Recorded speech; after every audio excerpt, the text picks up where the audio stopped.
इच्छानी नातिनीको नाम के हो? बिपिसा बलामी। बिपिसा बलामी हो। कतिमा पढ्छौ नानु?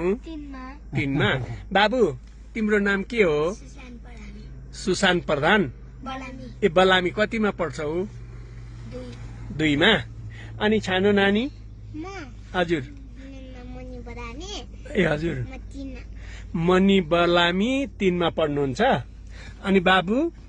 मेरो नाम क्रिस बलामी, म 2मा पढ्छु। तपाईहरु सबै बलामी हुनुहुन्छ? अनि एउटै घरको त होइन होला है? ए मतलब काका बुवा, जेठो बुवा, सानो बुवाहरुको छोराछोरीहरु होला है? कहाँ हो तपाईहरुको विद्यालय स्कुल? झम्केश्वरीमा।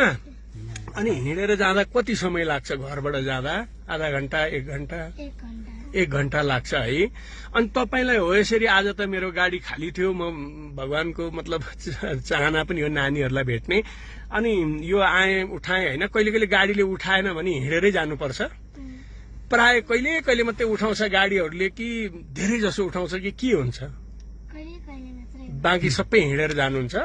बिहान यसरी जाँदा 1 घण्टा अनि भरे फर्किँदा 1 घण्टा, त्यो 2 घण्टा चाहिँ बाटोमै हिँड्नु पर्यो है। अनि पानी पर्यो भने के गर्नुहुन्छ? छाताहरू ल्याएको छ सबैले? ए नानीको छ?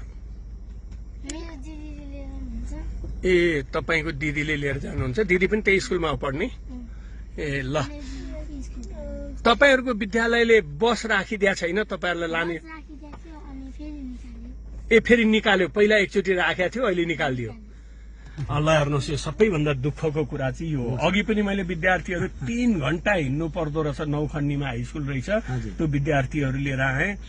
अनि जाँदा 3 घण्टा, आउँदा 3 घण्टा, यति हिँड्नु पर्यो। 6 घण्टा बाटोमा यस्ता साना साना नानी बाबुहरू 1 घण्टाको बाटो हिँडेर 1 कक्षा, 2 कक्षा, 3 कक्षामा पढ्ने। एउटा इसिटीको भाइ पनि थियो, अनि अहिले उता कालिका टिभी स्कुलमा पढाएको। यो छ समस्या, यो छ दुःखको कुरा।